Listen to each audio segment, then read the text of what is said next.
Hello friends, ഇന്ന് cooking video അല്ല കേട്ടോ. ഇന്ന് ഞാൻ കൊച്ചിയിൽ നിന്ന് ഇവിടെ കോട്ടയത്ത് വന്ന് താമസമായി കഴിഞ്ഞപ്പോൾ ഈ രണ്ട് സ്ഥലങ്ങളും തമ്മിലുള്ള കുറേ വ്യത്യാസങ്ങളുണ്ട്. പ്രത്യേകിച്ച് ഫുഡിൻ്റെയൊക്കെ കാര്യത്തിൽ, ആഹാര രീതിയിലും പിന്നെ ഓരോ ഫുഡിൻ്റെയും പേരിലും ഒക്കെയുള്ള ചില കൗതുകകരമായ വ്യത്യാസങ്ങളുണ്ട്. ഈ വ്യത്യാസങ്ങളെക്കുറിച്ചും ഇങ്ങനെയുള്ള കാര്യങ്ങളെക്കുറിച്ചുമുള്ള ഒരു വീഡിയോ ആണിത്. ഇതിൽ ഒരു സ്ഥലത്ത് നല്ലതെന്നോ മറ്റു സ്ഥലത്ത് ചീത്തയെന്നോ അങ്ങനെയല്ല, നമ്മൾ ചുമ്മാ രണ്ടും തമ്മിലുള്ള വ്യത്യാസങ്ങളെക്കുറിച്ച് പറയുന്നു എന്ന് മാത്രമേ ഉള്ളൂ. രണ്ടും ഒന്നിനൊന്ന് മെച്ചമാണ് താനും. എനിക്ക് രണ്ട് രീതികളും ഇഷ്ടവുമാണ്.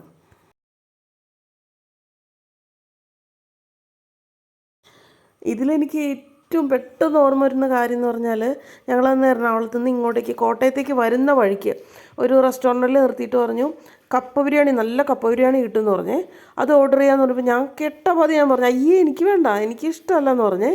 കാരണം എന്താ വെച്ചാൽ ഞാൻ വിചാരിച്ചത് എന്താ, നമ്മളവിടെ കേട്ടിട്ടുള്ളത് ബീഫ് ബിരിയാണി ആണെങ്കിൽ ബീഫ് വെച്ചിട്ട് അതിൻ്റെ മുകളിൽ റൈസ് ഇടും, ചെമ്മീനാണെങ്കിൽ ചെമ്മീൻ ബിരിയാണി എന്ന് പറയുമ്പോൾ ചെമ്മീൻ വെക്കും, അല്ലെങ്കിൽ ഫിഷ് ആണെങ്കിൽ ഫിഷ് വെച്ചിട്ട് അതിൻ്റെ മുകളിൽ റൈസ് ഇടും. അങ്ങനെയാണല്ലോ നമ്മൾ ബിരിയാണി എന്ന് കേട്ടേക്കുന്നത്. പക്ഷേ ഇത് സംഭവം ടോട്ടലി ഡിഫറെൻ്റ് ആണെന്ന് എനിക്കന്ന് അറിഞ്ഞുകൂടായിരുന്നു. ഇപ്പോഴാണെങ്കിൽ എനിക്ക് തോന്നുന്നത് ഈ സോഷ്യൽ മീഡിയയിലൂടെയൊക്കെ അങ്ങോട്ടും ഇങ്ങോട്ടും എല്ലാ കാര്യങ്ങളും അറിയാം. പക്ഷേ അന്നത്തെ ഒരു കാലത്ത് എനിക്കതിനെക്കുറിച്ച് ഒട്ടും അറിഞ്ഞുകൂടായിരുന്നു. കാരണം ഇങ്ങനെ ഒരു കപ്പ ബിരിയാണി കേട്ടിട്ടേ ഇല്ല എറണാകുളത്ത്. അവിടെ കേട്ടേക്കുന്ന ബിരിയാണിയെല്ലാം മറ്റേ നമ്മുടെ സാധാരണ ടൈപ്പ് ബിരിയാണി ആയിരുന്നു.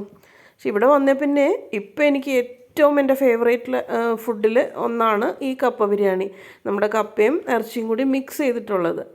അവിടെയാണെങ്കിൽ കപ്പ ഇറച്ചിയിൽ ഇട്ട് വയ്ക്കുകയാണ് ചെയ്യുന്നത്. അതായത് ചോറിൻ്റെ കൂടെ ഇറച്ചി കറി കഴിക്കുമ്പോൾ ആ കറിയിൽ ഒരു കഷ്ണമായിട്ട് കപ്പ അല്ലെങ്കിൽ ഉരുളക്കിഴങ്ങ് ഇതൊക്കെ ഇട്ട് വെക്കുകയാണ് ചെയ്യുന്നത്. ഇതങ്ങനെയല്ല, നമ്മൾ കപ്പയും ഇറച്ചിയൊക്കെ ഒരേപോലെ എടുത്തിട്ട് ഇങ്ങനെ മിക്സ് ചെയ്തെടുത്തിട്ട് അതൊരു കംപ്ലീറ്റ് മീലായിട്ട് കഴിക്കുന്ന ഒരു സംഭവം. അതെനിക്ക് ഭയങ്കര, എപ്പോഴും ഞാൻ ഒരിക്കലും മറക്കാത്തൊരു കാര്യം ഇതാണ്, ഈ കപ്പ ബിരിയാണിയുടെ കേസാണ്. അതല്ലെങ്കിൽ പിന്നെ ഇങ്ങനെ കപ്പ ചെണ്ടമുറിയനായിട്ട് കപ്പ വെക്കും. അത് എറണാകുളത്തും വെക്കും, പക്ഷേ അവിടെയൊക്കെ 4 മണിക്കൊക്കെ ഇങ്ങനെ ഒരു ചായയുടെ കൂടെയൊക്കെ കഴിക്കുന്നതാണ്.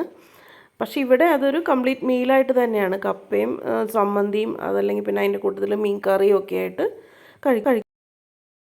പിന്നെ ഇവിടെ എന്നെ ഏട്ടനൊക്കെ എപ്പോഴും കളിയാക്കുന്ന ഒരു ഐറ്റമാണ് ഈ തോരൻ. ഇവിടെ ആണെങ്കിൽ തേങ്ങ ചേർത്ത് ഇങ്ങനെ വെക്കുന്നതിന് തോരൻ എന്നാണല്ലോ പറയുക. പക്ഷേ ഞങ്ങൾ അവിടെ പറഞ്ഞുകൊണ്ടിരുന്നത് പീര ഒതുക്കൽ അല്ലെങ്കിൽ പീര വറ്റിക്കൽ എന്നൊക്കെ ആയിരുന്നേ. അപ്പോൾ ഈ അതുപോലെ തന്നെ അവിടെ ആണെങ്കിൽ കേബേജും ബീൻസ് പിന്നെ കൊഴുവ ഇതൊക്കെയാണ് പീര വറ്റിക്കുന്നത്. ബാക്കിയുള്ളതൊന്നും അങ്ങനെ ചെയ്ത് കണ്ടിട്ടില്ല. ഇവിടെയൊക്കെ പക്ഷേ എല്ലാ ഐറ്റംസും ഇങ്ങനെ തോരൻ ഉണ്ടാക്കുന്നതാണ്. അതുപോലെ കൊഴുവയുടെ കാര്യം പറഞ്ഞപ്പോഴാണ്, ഇവിടെ കോട്ടയത്ത് കൊഴുവയെന്നല്ല പറയുക, ചൂടാന്നാണ് പറയുക. എറണാകുളത്ത് ഇതിനെ കൊഴുവയെന്നും പറയും. മത്തിയുടെ കാര്യം പിന്നെ എല്ലാവർക്കും അറിയാമായിരിക്കുമല്ലോ. എറണാകുളത്താണെങ്കിൽ ചാളയെന്നാണ് പറയുക, ഇവിടെയൊക്കെ മത്തി എന്നാണ് പറയുക. അതുപോലെ തന്നെ ഈ ഓമയ്ക്ക, ഇത് എറണാകുളം ഭാഗത്ത് പറയുന്നത് പപ്പായ എന്നാണ്, പപ്പങ്ങ എന്ന് പറയും. ഇവിടെ അതിനെ ഓമയ്ക്ക എന്നാണ് പറയുക. വേറൊരു ഐറ്റം നമ്മുടെ വാഴക്കൂമ്പാണ്. ഇവിടെയൊക്കെ വാഴക്കൂമ്പെന്നാണ് പറയുക, അല്ലെങ്കിൽ വാഴച്ചുണ്ടെന്നൊക്കെ പറയും. പക്ഷേ എറണാകുളം ഭാഗത്ത് ഇതിനെ വാഴക്കൊടപ്പൻ എന്നാണ് പറയുക. ആ കൊടപ്പൻ എന്നുള്ള പേര് ഇവിടെ ആരും കേട്ടിട്ടേ ഇല്ലെന്ന് തോന്നുന്നു.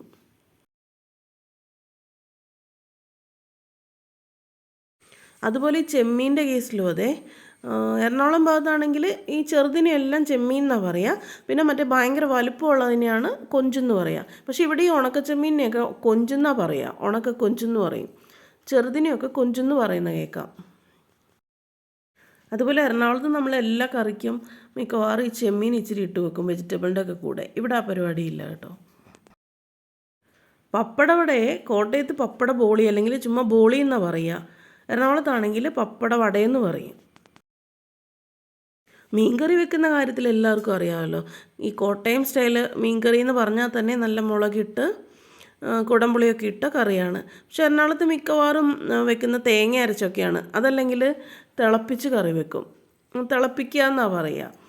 അതല്ലെങ്കിൽ തേങ്ങ അരച്ച് കറി വെക്കും. ഇവിടെ കൂടുതലും ഇങ്ങനെ മുളകിട്ട കറിയാണുള്ളത്. ഈ മീൻ എറണാകുളത്താണെങ്കിൽ പിലോപ്പി എന്നൊക്കെ പറയേ, പക്ഷെ ഇവിടെ അതിന് തിലോപ്പിയ എന്നാണ് പറയുക. അത് തന്നെയാണെന്ന് തോന്നുന്നു, ശരിയായ പേര് തിലോപ്പിയ എന്ന് തന്നെയാണ്.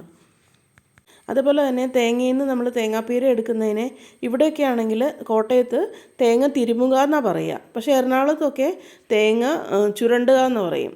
തേങ്ങ ചിരണ്ടെന്ന് പറയും. ഇവിടെ അത് തേങ്ങ തിരുമ്മെന്ന് പറയുള്ളൂ. അതേപോലെ വാട്ടർമെലനെ കോട്ടയം ഭാഗത്താണെങ്കിൽ തണ്ണിമത്തെന്ന് തന്നെ പറയുക. പക്ഷേ എറണാകുളത്തൊക്കെ ഇതിനെ കുമ്മട്ടിക്കാന്ന് പറയും. ഇവിടെ ഒന്ന് കുമ്മട്ടിക്കാന്ന് പറയുമ്പോഴത്തേക്കും അതെന്തോ ഒരു ഇതായിട്ടാണ് തോന്നുന്നത്. തണ്ണിമത്തൻ എന്ന് പറയണം, അല്ലെങ്കിൽ ഒട്ടും മനസ്സിലാവില്ല ആ വാക്ക്. അതുപോലെ ഈ പയറിനെ എറണാകുളത്തൊക്കെ അച്ചിങ്ങ എന്നാണ് പറയുക. പക്ഷെ ഇവിടെ കോട്ടയത്ത് ഇതിനെ അച്ചിങ്ങ എന്ന് പറഞ്ഞാൽ ആർക്കും മനസ്സിലാവത്തില്ല. പയർ എന്നാണ് പറയുക. അതുപോലെ ഇതിനെ മെഴുക്ക് പുരട്ടി, പയർ മെഴുക്ക് പുരട്ടി വെക്കും. അവിടെ എറണാകുളത്താണെങ്കിൽ അതിനെ എന്താ പറയുക, അച്ചിങ്ങ ഒലത്തെന്ന് പറയും. ആ ഉണ്ടാക്കുന്ന രീതിയും ടോട്ടലി ഡിഫറെൻ്റ് ആണ്. ഇവിടെ ജസ്റ്റ് പച്ചമുളക് കീറിയിട്ടിട്ട് സവോളയും ഇട്ടിട്ട് ഇതൊന്ന് ജസ്റ്റ് എണ്ണയിലിട്ട് മൂപ്പിക്കത്തേ ഉള്ളൂ. എറണാകുളത്താണെങ്കിൽ അത് നമ്മൾ ആദ്യം വേവിച്ചിട്ട് അല്ലെങ്കിൽ അത് വേറൊരു പാത്രത്തിൽ നമ്മൾ താളിച്ച് ഇതിലേക്ക് ചേർക്കുകയാണ് ചെയ്യുന്നത്. അതുപോലെ നമ്മുടെ കറിവേപ്പിലയും ആര്യവേപ്പിലയും ഇവിടെയാണെങ്കിൽ ചുമ്മാ വേപ്പില എന്ന് പറയുന്നത് ആര്യവേപ്പിനെയും, പിന്നെ കറിവേപ്പില എന്നാണെങ്കിൽ അങ്ങനെ എടുത്തു പറയും കറിവേപ്പില എന്ന്.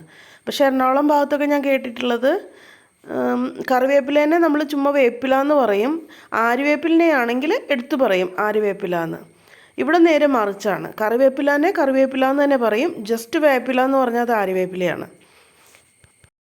അതായത് കോട്ടയത്ത് വേപ്പില എന്ന് പറഞ്ഞാൽ ആര്യവേപ്പിലയാണ്, എറണാകുളത്ത് വേപ്പില എന്ന് പറഞ്ഞാൽ അത് കറിവേപ്പിലേനെയാണ്. ഇപ്പം എനിക്ക് ഇത്രയൊക്കെ കാര്യങ്ങളെ ഓർമ്മ വരുന്നുള്ളൂ.